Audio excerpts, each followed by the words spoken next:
we anticipated was going to be the best of the weekend, Shane. It lived up to the hype. Texas A&M defeats Arkansas 23-21 in Arlington. What a tremendous game down here, Shane. Arkansas jumps out to a 14-0 lead. It looked like they were going to dominate the ball game. But, most people, Shane, they're going to take away from this the KJ Jefferson going Superman for some reason on first and goal from the 5. Fumbles the ball. Chappelle recovers, gives it to Damani Richardson. What a heads-up play. Shane, 82-yard fumble return touchdown. The Cam Little, they're calling it the doink oink. Oh, my God. That's when you lose a game and there's a name after it, it was a bad loss. Those are the two things that are going to stand out to 99% of the people, Shane. But for me, what's going to stand out from this ball game is, again, I go back to it, A&M getting dominated early. They were going 3 and out. Arkansas was scoring, and looking like they were going to put this one away. A lot of teams that have already lost, already discounted, they would have put it in the tank, so to speak. You know what I mean? But A&M got better as the game went on. I thought, Arkansas is this program that prides itself on physicality and toughness, and I thought A&M outdid them both in that realm in the second half, and A&M deserved to win this football game. I know it came down to, I don't want to call it a lucky bounce, but just the breaks of the game. And this is A&M who we thought we were getting, and maybe this starts the ball rolling again. They're undefeated in SEC play. They couldn't ask for anything better after suffering an early setback earlier in the season. Absolutely, man. This was a lot of emotions in this game, Mike. It feels like, I feel like both teams are great. Don't get me wrong. I still have confidence in A&M, and this is what I like about A&M is how young they are, and they're becoming resilient. Yes, they lost to App State. All right, we're going to talk about that forever, but they bounced back. They beat Miami, close game. They come out here, they beat Arkansas, close game. I think that adds character with this youth, and we're starting to see it a little bit more. They're starting to get the running game going. People are recognizing that this is a hell of a defense, man. You know what I'm saying? It's like if the defense starts scoring touchdowns, you better watch out.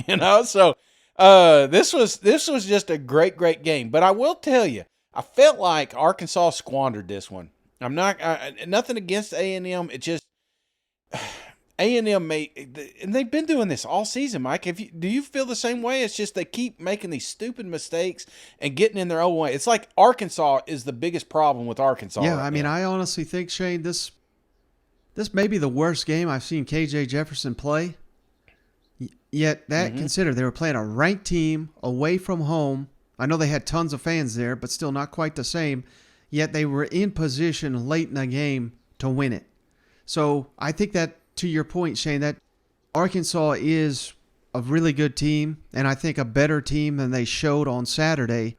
But, hey, you got to make the plays in the game, and they didn't do it. A&M did. Max Johnson, he came in. This has been a new offense with Max Johnson under there, and he's not been spectacular by any means. He was 11 of 21 for 151 yards and a touchdown, but no turnovers, Shane. That's critical. You don't cost yourself when you got that defense you got. We finally got Devon Achane going. A&M rushed for 192 yards, 159 of that. Devon Achane with the only rushing touchdown for A&M. But here's where the game was won, Shane, in the red zone. This is critical. A&M 3 of 3, 17 points in the red zone. Arkansas 1 of 3 with only 7 points, and of course the huge fumble that was returned for a touchdown. You just can't perform that way and win a ball game like this. No, you're playing with the big boys. And we talked about this, Mike. If Arkansas is going to win an SEC championship, it's going to come down to 2 games. It's going to come down to Texas A&M and next week Alabama. And, it's almost like they wrote off A&M. Kind of like Tennessee wrote off the Florida Gators. And, we come to reality real quick that this is a hell of a ball club, that there's a lot of talent on that side of the roster, and they just haven't been able to put it together. But any given Saturday, it's going to hit. And I feel like that's the thing with Texas A&M. We're not patient because we have high expectations with them Aggies, but that patience is starting to pay off because it's not pretty, but they're getting wins. I'll take ugly wins all day long, and if it takes a missed field goal down there in Jerry's World, I'll do it. By the way, are we petitioning playing this game at damn Dallas Stadium? I mean, I know we talk about it, but it isn't fair. It's not fair for either one of these teams. This should be a home and a home. I would love to see this down in College Station. I would love to see it up there in Arkansas.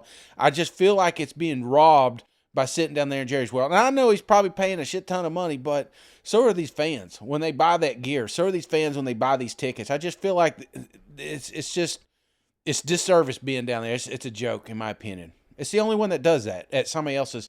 I mean, I get the Florida-Georgia game and all that stuff, but I'm just saying, I don't know. Even then, I don't know. I don't like them. I just think it should be home and right. home. And to your point, Shane, again, I don't want to get too ahead of ourselves, but next year's schedule. So obviously, I think next year may be the last year they're doing it, but they're playing in Arlington again, right? Arkansas is designated as the home team. So because of that, they have a home game on September 16th, and then between then and November 11th, they have one home game. I mean, just imagine if you're a ticket holder for Arkansas. You're saying, we go 2 damn months and we got one home game, and it's no disrespect, but it's Mississippi State. You know, when you get your season tickets, that's a hell of a matchup, Arkansas, Mississippi State. But that's not one you circle and say, oh, God, we're hosting Bama, we're hosting Georgia, we're hosting LSU. You know, it's just awful for the fans, I think. It's not fair for the fans. It should be 50-50, and you get half the games at home, half the games away. They got to sit down. I know there's a lot of money at play here, but man, Arkansas's got a lot of boosters. Right. You know, it's not just one, and I don't know. I just don't think it's fair, and it's not fair. I know they've been talking about the recruiting. It's one of the things Kirby Smart was talking about with these neutral site games and hosting recruits, but up to this point, they've not been able to down here. So there's another home game that they can't have recruits, and they can't enjoy that environment. I mean, that environment, when you talk to some of these recruits that were at that Tennessee-Florida game, they're blown away by the sound and the energy of that crowd. Not saying you're not creating that in Texas, but it's a neutral. It's 50-50 almost, 60-40, you know. There's no real crowd noise, you know. So I just think they're missing the boat, and it's taken away from the fan experience. So I think it's garbage. And I don't know if it's true, Mike, but you sent me over that thing about the goalpost. Is that true? Did you fact check that? Because I believed you, but then I was like, well, I don't know if that's true. And obviously NFL stadiums, different goalposts, they're 5 feet higher. So they go up 35 feet. In college, they only have to go up 30. So if this game was played in Razorback Stadium, it would have went over the goalpost. They'd still be undefeated. They'd still be undefeated. Well, perhaps. It still would have been a judgment call whether it was good or not, would not have doinked. Again, if it goes directly over, that is to be ruled no good. But these refs, Shane, we've seen them make many, many mistakes, but that's just another reason for Arkansas to hate playing this damn game in Arlington. You know what? Well, that's why sometimes my camera's blurry, because my eyes are so bad I can't see if I'm blurry. I just think it's natural. And then I send the tape over, and Mike's like, yeah, you're out of focus again, but your microphone looks great. So I don't even know if that's happening right now. But I want to ask you, Mike, I got to ask you. You've been touting up them Razorbacks for a long, long time. And I've been seeing them coming at you online. Coming away from this ball game, what's your thought on Arkansas right now? Are you still high on them? As high as you've been, do you really think they got a good shot to beat Alabama? Or do you think that they're not there yet, or that Texas A&M's better than you gave them credit for? I'm devil's advocate, Mike. You know, I'm sitting there on the Twitters and I'm seeing all the comments. I just wanted to give you a second to address the Arkansas fandom situation. I still think Arkansas is one of the best teams. I think I've got them number 5 in the SEC, ahead of unranked Kentucky, ahead of unranked Ole Miss. I think they are better than those teams. And again, I think if they played a little bit better, they probably win this game against A&M. But a lot of ifs and buts, and what matters is the final score, and they didn't get it done. And again, I thought they did not play up to their potential. I thought they got out-physicaled. I thought they got, maybe even a little out-coached. in this ball game. After me singing up all the praises of the Arkansas staff, I particularly didn't think Kendall Browse did a great job, where I think DJ Durkin did a hell of a job. And there was opportunities. Let's give Jimbo and Max, well, maybe not Max Johnson, but Jimbo credit for dialing up some big shots that it was either Max Johnson or his receivers just off the mark, missed here or there. Arkansas still has got real issues in the secondary. A&M was not really able to take major advantage of those in this ball game, but the rushing offense was there, like we said, and that's just so critical to this offense that opens up those play-action shots. And if A&M starts hitting those, all of a sudden, this looks, I don't want to say explosive offense because they've not really been there, but they've got the potential, Shane, to hit a couple of these 40, 50-yard touchdowns. We saw, say what you want about Haynes King, but that's what he was connecting on. He was hitting some of these big shots. And if Max Johnson can get those, again, Texas A&M, very, very dangerous. But no, I ain't selling my stock in Arkansas. Are you kidding me? This is the SEC West, brother. I don't know if anybody's going to go through it undefeated based on what we've seen. Yeah, right. Alabama, let's crown them, but hell, they nearly lost to Texas. I don't know if you saw, Shane, Texas turned around and lost to Texas Tech over the weekend. Texas is no juggernaut by any means, and still you have to consider Alabama the favorite, but isn't it funny how you do that? I'm watching this Miami MTSU game or whatever, and I'm just like, well, damn, maybe Texas A&M ain't that good, And unfortunately, I tweeted that very same thing, Shane, and that the Aggies took exception to that. But how is that not a natural thing? Because they got their ass kicked by MTSU.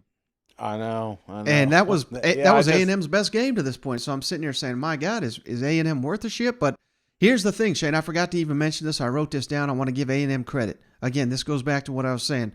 They were struggling. They opened the game with 4 consecutive 3-and-outs. And you're sitting here saying, my God, is A&M horrible? They never had another 3-and-out.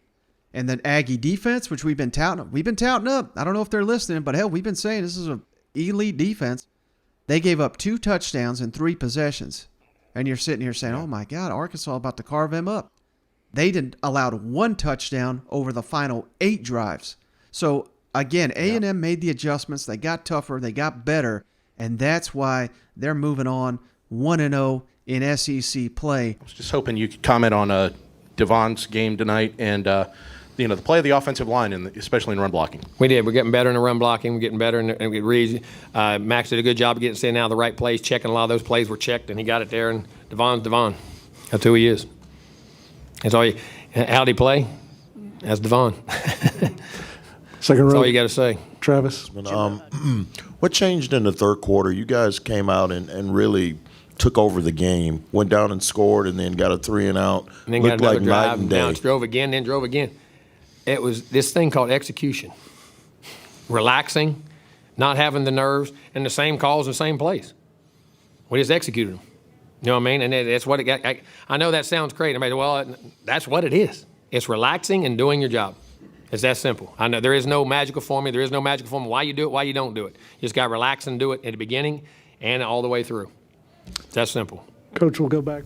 On that play, I know during the week, one of the points of emphasis was ball security after last week. How frustrating was it that happened, considering the emphasis throughout the week? Well, I'll say this: if kids did everything you coached them, you'd be 15-0 and undefeated, and it's human. They're human. Certainly that was one of our emphasis. We had 6 of them, and from the week before, and he wanted to score, and it happened. Hindsight, it's easy to look back on play calling, but you guys were moving pretty good and then tried to get Malik involved. That didn't turn out too well, and then looked like Hazelwood was going to try to do the double pass. Yeah. What do you think of those play calls, and do you kind of, in retrospect, I you didn't wish? like the ones when we tried to run stretch and we lost a yard too. I didn't like the passes that we overthrew. I didn't like those. I didn't like whenever we ran inside zone and we got a yard. I didn't like them either. We got an offensive coordinator, a damn good one, and whatever we decide that we're going to do, we do it as a staff, and and I wish they'd have worked, but they worked in practice, and I'm not questioning his calls.